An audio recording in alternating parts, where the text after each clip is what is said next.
गौरी गणपती सण सिंधुदुर्ग जिल्ह्यात घरोघरी साजरा केला जातो।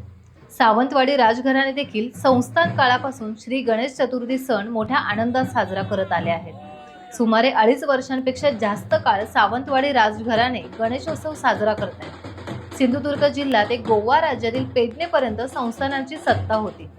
राजघराण्याचे युवराज लखमराजे भोसले यांच्याशी श्री गणेश चतुर्थी सणाच्या निमित्ताने केलेली ही खास बातचीत। नमस्कार।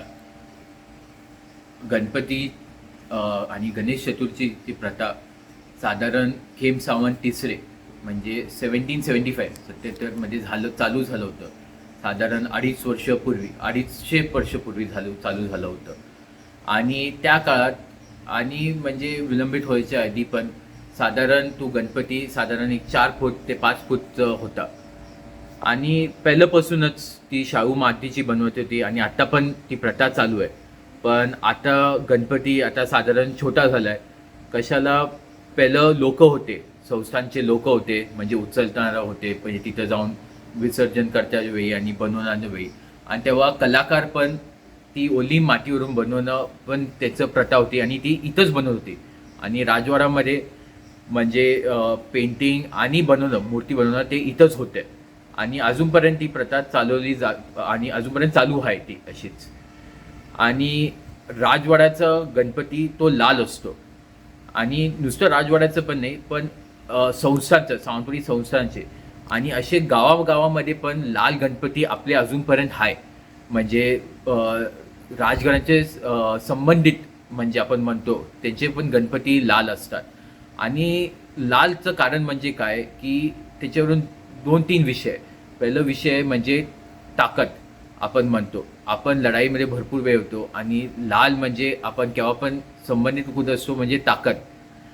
आणि तसंच आम्ही म्हणतो की गणेशचं पण गणेश केव्हा इतिहासामध्ये आपण विषय मानतो की गणेश म्हणजे खरं म्हणजे लाल होता, म्हणजे मंगलचं होता। मंगल म्हणजे आपले म्हणजे मार्स म्हणतो आपण आत्ताच्या काळामध्ये, तर मंगल म्हणजे लाल होता। आणि तिसरं म्हणजे आपण शाहू मातीवरून म्हणतो आणि तो पण साधारण लाल माती असतो आणि इथं आपण माती मिळतो तो लाल असतो। तर ते 2-3 कारणामुळे तो आपण आत्तापर्यंत तो लाल म्हणजे रंग त्याला देतो आपण गणपतीला।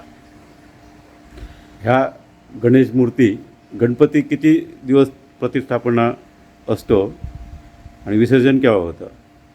आताच्या काळामध्ये आपण 1.5 दिवसाचं गणपती असतो आणि विसर्जन म्हणजे 1.5 दिवसामध्ये होतो आपला।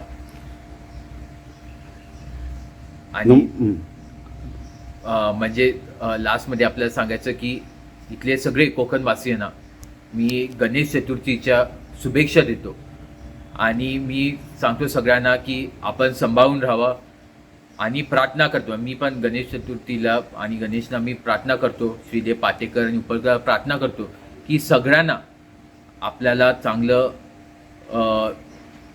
म्हणजे यश मिळेल, चांगलं आरोग्य मिळेल, तसंच मी प्रार्थना करतो आणि मी इथं थांबतो। सावंतवाडी संस्थानचे युवराज लखमराजे भोसले आपल्याशी बोलत होते। टाइम्स डिजिटलसाठी अभिमन्यू लोंढे।